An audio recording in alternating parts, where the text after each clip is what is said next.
Welcome. I'm Doug Morgan, and you're listening to Uncommon Sense, where we hunt for the truth in the topics you're not supposed to talk about, Christianity and politics.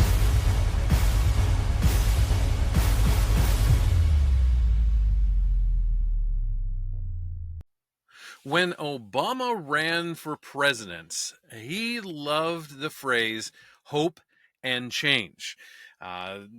In fact, that was his main thing. A lot of people voted for him because they believed in hope and change. There needed to be change, and people just needed hope, right? And so we were going through a recession. People wanted out of that, and so he latched on to hope and change, and that propelled him into the White House.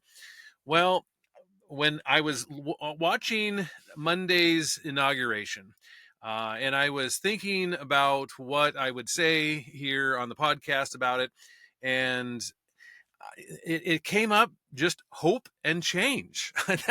that seemed to be what stuck in my mind. Hope and change. Under Obama, obviously that was false, but now there just seems to be a lot of hope and change. Hope that things are going to be different, and that things are going to change. And I love the fact that we are seemingly back on track, that we are heading in the right direction once again, because it's been a long 4 years, and even somewhat even beyond that. But we've seen this country decline in many ways, and a lot of institutions being corrupted, and just so many things that we could say that we're headed in the wrong direction. And now with the election of Donald J. Trump, and with his installment as our current president, now our 47th president, there is a lot of hope and change. And one of those things that we really wanted to see is what was Donald Trump going to do on day one. And he had made a lot of promises that, 9 minutes in, he's going to do this or whatever. And guess what? Sure enough, he did a lot of things on day one. And I wanted to cover those here because I think it's really important as we take a look at his presidency over the next 4 years. What can he get done? Obviously, he has both houses, the House of Representatives. He has the Senate, slim majority in both, but he does have a majority. The Republicans do have a majority there. They might only have that for 2 years, because in 2 years we're going to have another election. The entire House is up, and a third of the Senate. And oftentimes, if history is to be followed, those that are in power, and particularly the White House, the election kind of goes against them, and so the Republicans might not have the majority in both houses coming up in 2 years. So really, they have about a year, maybe a year and a half, to cover what they want to do. And so that means they've got to really get on it. And so let's take a look at what happened on day one, which was Monday, of course. President Donald Trump signed multiple executive orders on Monday night inside the Capital One Arena in Washington, D.C., where his presidential inaugural parade was held due to extremely cold weather conditions. Now, a series of articles from the Daily Wire points out that the first executive order that Trump signed rescinded 78 executive orders left over from the presidency of former President Joe Biden. 78 he rescinded. Trump withdrew the U.S. from the Paris Climate Accords. That's awesome. Obama-era effort, which he said would save the country over $1 trillion by just simply removing us from that Paris Climate Accords. Trump also issued a memoranda that implemented a regulatory and hiring freeze on the federal government until the new administration could fully take over. So you can't be hiring a bunch of people, which is what Biden was trying to do. You can't be hiring a bunch of people before the administrators get in there that Trump has has appointed. Now, he also issued an executive order preventing government censorship of free speech, and he ordered all departments to address inflation, which, of course, was sparked by the nearly $2 trillion American Rescue Plan that Biden signed into law in March of 2021. And other things. I mean, obviously, his war on oil and things like that obviously sparked inflation as well. But yeah, the American Rescue Plan did not help by any means. Quote, could you imagine Biden doing this? Trump quipped while signing the orders. I don't think so. After signing the orders, Trump began heading back to the White House, where it is reported that he signed more than 200 additional executive orders undoing Biden's legacy. Donald Trump on Monday was also issuing an executive order to suspend the security clearances for the 51 national security officers who claimed that that the report about Hunter Biden's laptop was Russian disinformation. Of course, that wasn't true, right? But there was 51 national security officers who claimed that it was. Now, their national security clearances have been revoked. Trump will sign the executive order as part of his day one agenda, and which he did, which is expected to include signing more than the 200 executive actions, which is what we said went on. In mid-October of 2020, just ahead of a debate between Trump and President Joe Biden, 51 intelligence officials, including former CIA Director John Brennan and an ex-director of National Intelligence James Clapper, signed a letter claiming the recently discovered laptop belonging to Hunter Biden had all the classic earmarks of a Russian information operation. Of course, the letter went public on October 19th of 2020, shortly after the New York Post published a bombshell report detailing the laptop showed evidence that the elder Biden was involved in his son's shady business dealings. So that was, evidence right there on the laptop. But of course, now what the Democrats what did they have to do? Well, they had to make it so that the laptop was not a factor in the election. And so they just came out and said, "Well, this is from the Russians. It's not really Hunter Biden's." Of course, it was. And at the debate, Trump mentioned the laptop, and because of the letter, Biden was able to say that 50 former national intelligence folks who said that what he's accusing me of is a Russian plan, is the way he put it. Biden also added that four or five former heads of CIA, both parties, say he's saying a bunch of garbage. Again, I don't speak Biden, but you get the idea. But the laptop had been deemed authentic, including during Hunter's gun trial. The 51 former intelligence officers have refused to apologize or admit that they were wrong. And further, in 2023, emails revealed that former CIA Deputy Director Michael Morell asked members of the intelligence community to add their names to the letter for the express purpose of giving Biden a talking point at the debate. Brennan was one of the people Morell reached out to and responded by saying, quote, "Okay, Michael, add my name to the list. Good initiative. Thanks for asking me to sign on." So it wasn't like there was any arm twisting going on or anything like that. Morell also told congressional Republicans that a call from Biden's then campaign advisor, Anthony Blinken, had prompted the letter.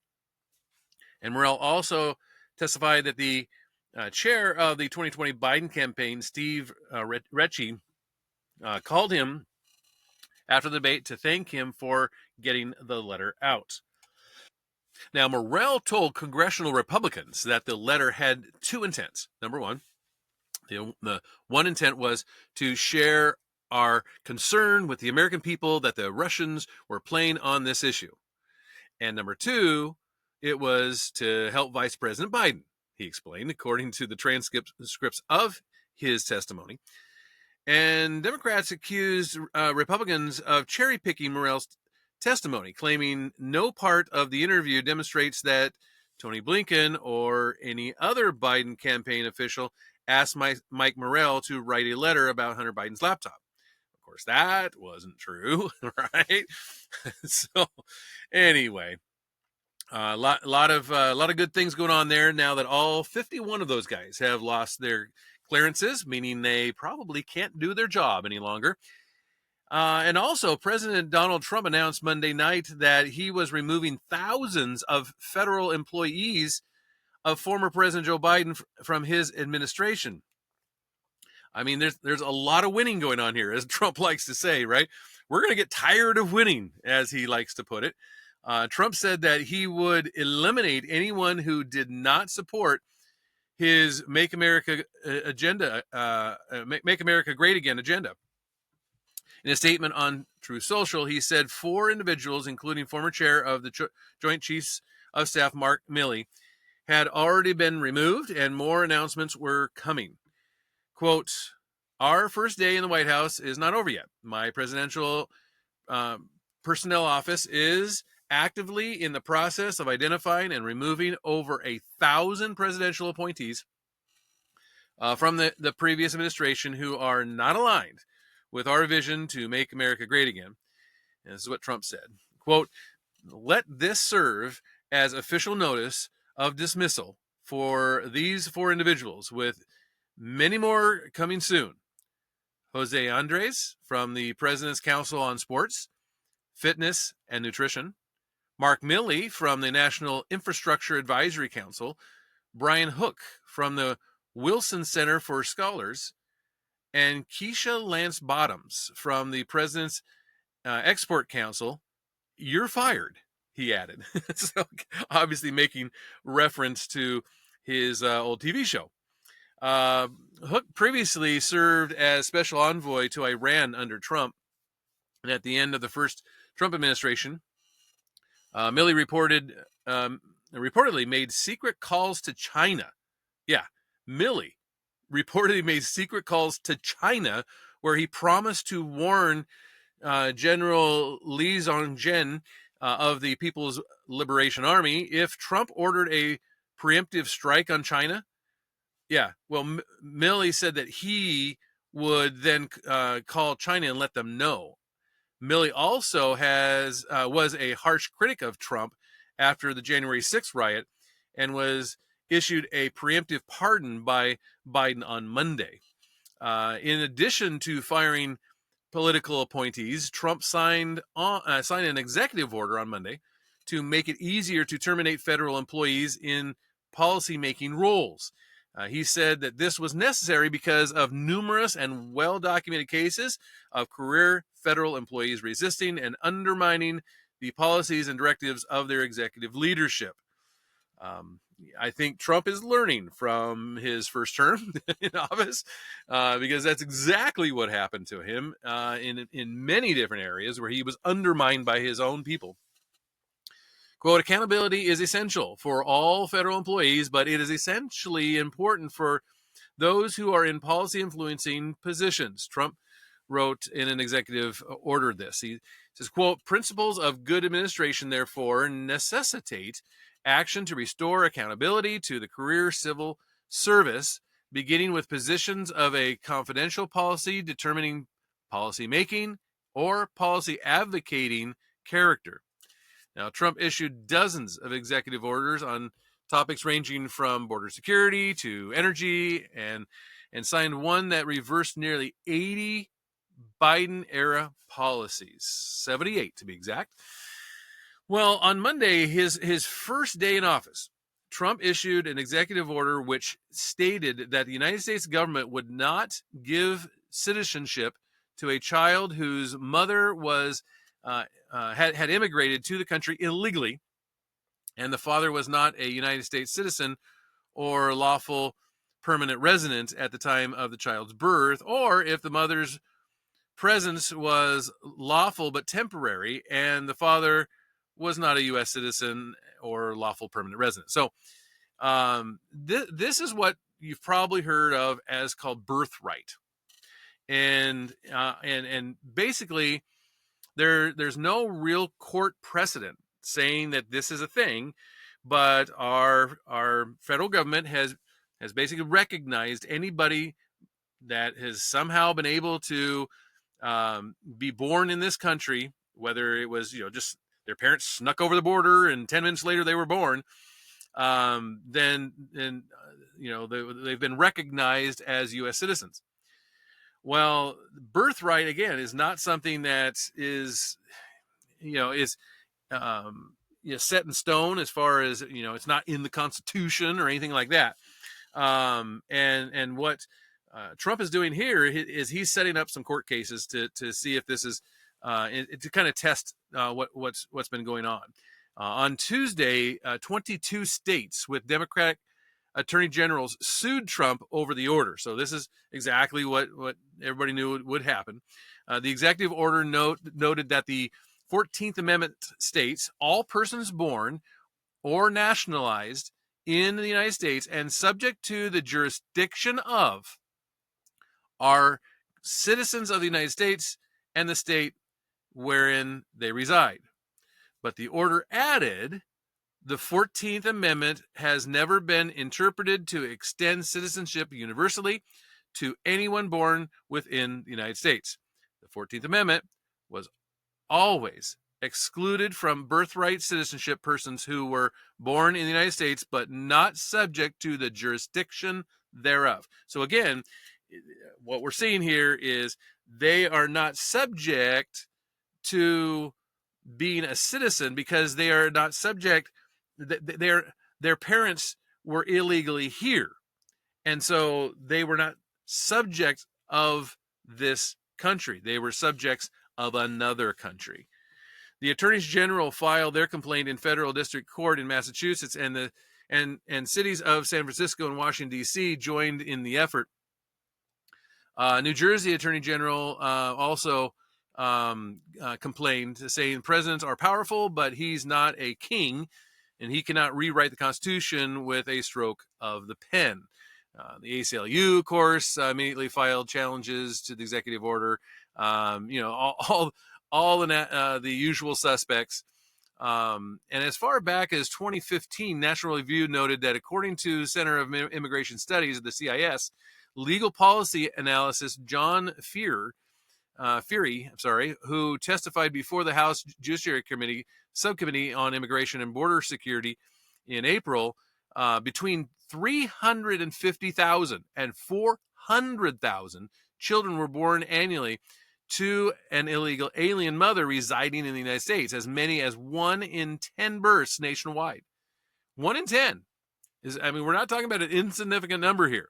And as of 2010, 4 out of 5 children of illegal aliens residing in the U.S. were born here. Some 4 million kids.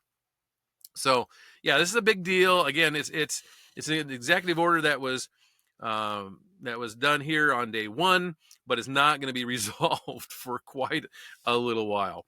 But it's a step in the right direction. And are you tired of the winning yet? Well, let me bring you something else. President Donald Trump signed an executive order on Monday to overhaul the federal hiring process and prioritize merit. Yes, that's what I said. To prioritize merit, making equity no longer an acceptable purpose for hiring someone. I love this one. Trump signed the order, which says that the government will now prioritize hiring based on skills, experience, and patriotism, and not things like equity. Love this. The executive order was one of many signed by Trump on his first day, back to reverse policies put in place by Joe Biden. Quote, "This is a big deal. Merit, our country's going to be based on merit again. Can you believe it? This is what Trump said when he signed the executive order. Quote, American citizens deserve an excellent and efficient federal workforce that attracts the highest caliber of civil servants committed to achieving the freedom, prosperity, and democratic rule that our Constitution promotes. This is what the executive order says. And again, it says, but current federal hiring practices are broken, insular, and outdated. They no longer focus on merit, practical skill, and dedication to our Constitution. Again, this is awesome. This is really good. This is another huge step to us once again becoming a meritocracy. The order also stipulates that equity will no longer be a basis for hiring.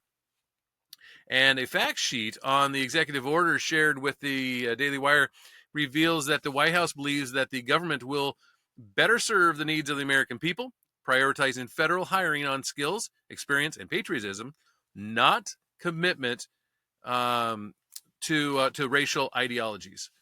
The executive order means that the Trump administration will develop a plan to hire individuals committed to the Constitution, the rule of law, American values, the ideals of our republic, and the will of the people based on merit. Yes. Again, no longer are you going to be hired simply because of your skin color or your gender or what you think your gender is or who you like to sleep with. That is out the window. This plan will include modernizing the current outdated hiring process in order for agencies to better be able to recruit candidates. This will include utilizing technology to improve hiring and communication with candidates and reducing the time to hire by prioritizing skills based on hiring and reducing reliance on effective assessments. So again, totally reworking how the federal government hires people and for the good, obviously, because we need competent people. We don't need people that just reflect a certain ideology. All right. And then a new federal communications commissioner chair, Brennan Carr, he announced on Tuesday that he had eliminated diversity, equity, and inclusion programs from the agency in accordance with President Donald Trump's directive to remove DEI practices from the federal government. Yes, DEI out to the window. Are you tired of winning yet? Carr, who was tapped by Trump to lead the agency on Monday, announced that he had slashed several DEI initiatives started by the Biden administration. These programs included removing DEI from the FCC's strategic plan and budget requests. Wow. Can you imagine this? The DEI and its tentacles were all the way into even the budgetary process. Quote, promoting individual forms, envious forms of discrimination runs contrary to the Communications Act and deprives Americans of their right to fair and equal treatment under the law. It also represents a wasteful expenditure of taxpayer resources. This is what Carr said. He said, nonetheless, the FCC joined with other private and public sector institutions in promoting discriminatory DEI policies during the Biden administration. The FCC did so by embedding DEI in its strategic priorities, budget requests, advisory groups, rulemaking proceedings, and many other components of its official work. So, yeah, Carr is taking up the mantle of getting rid of DEI here, and he is running with it on day one. The change will be led by the director of the Office of Management and Budget, the Attorney General, and the director of the Office of Personnel Management. They will meet with agency and cabinet heads in 60 days to discuss what changes have been made by that point. And this will mean cutting environmental justice positions. Oh no, right?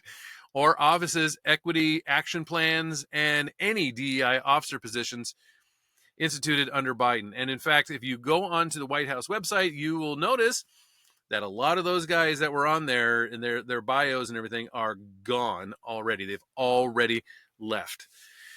Well, more good news. Again, I have to ask: are you tired of winning yet?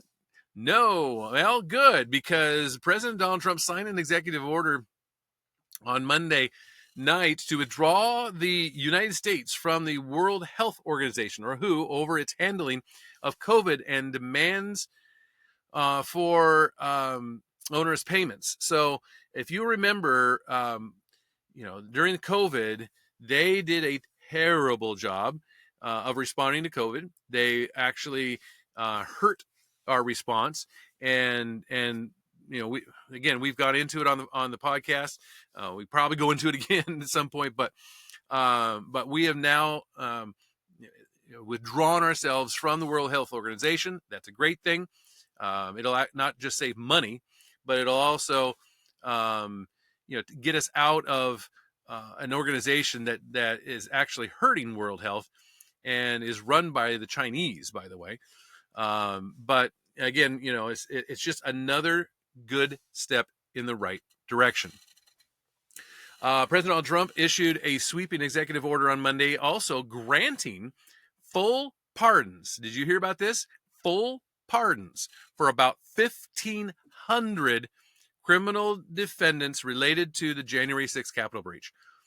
The EO covers all J6 defendants, save 14 cases. So there was 14 cases that did not get the pardon, which will be granted commutations as Trump further looks at each individual case. The president told the press while in the Oval Office this. He said, "So this is January 6th. These are the hostages, approximately 1,500 for a pardon, full pardon." And he said before he signed the order that we have about 6 commutations in there where we're doing further research. The EO, however, says there are 14 people who have been granted commutations, not 6. So the number was a little bit different than what he misspoke in that case. Quote, we hope they come out tonight, frankly. And actually, in this case, only 2 actually got out of jail on Monday night because not everybody's even been charged as of it. This is 4 years ago, okay? 4 years ago, and many have not even been charged yet or brought to trial. That's unconstitutional, fair and speedy trial type stuff, right? And journalist Julie Kelly, who's been reporting on the J6 cases since the start, really, said on X that this proclamation ends a grave national injustice that has been perpetuated upon the American people over the last 4 years and begins a process of national reconciliation. The order reads, acting pursuant to the grant of authority in Article 2, Section 2 of the Constitution of the United States, I do hereby commute the sentences of the following individuals convicted of the sentences related to the events that occurred at or near the United States Capitol on January 6th of 2021 to time served as of January 20th of 2025. A full, complete, unconditional pardon was granted to all other individuals convicted of offenses related to events that occurred at or near the United States Capitol on January 6th, is what the EO says. And why it says on or near, Enrique Tarrio, the former Proud Boys leader convicted of seditious conspiracy, though he had not even been in Washington, D.C. on the day of the breach, is currently being processed for release from the FCI Pollock, a medium security federal prison in Louisiana.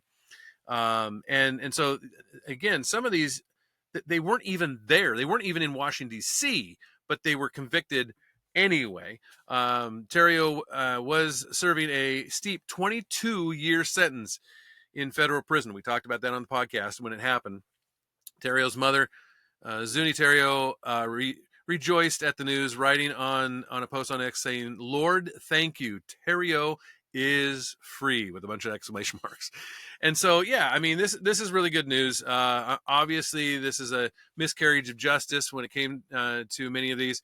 It went against our Constitution, and so again, I am not saying that everything that went on during that riot was right, but what happened afterwards and the political hay that the left tried to make of this was definitely not called for, and a miscarriage of justice, and now it has been reversed. So that's awesome. That's really good news. Are you tired of winning yet?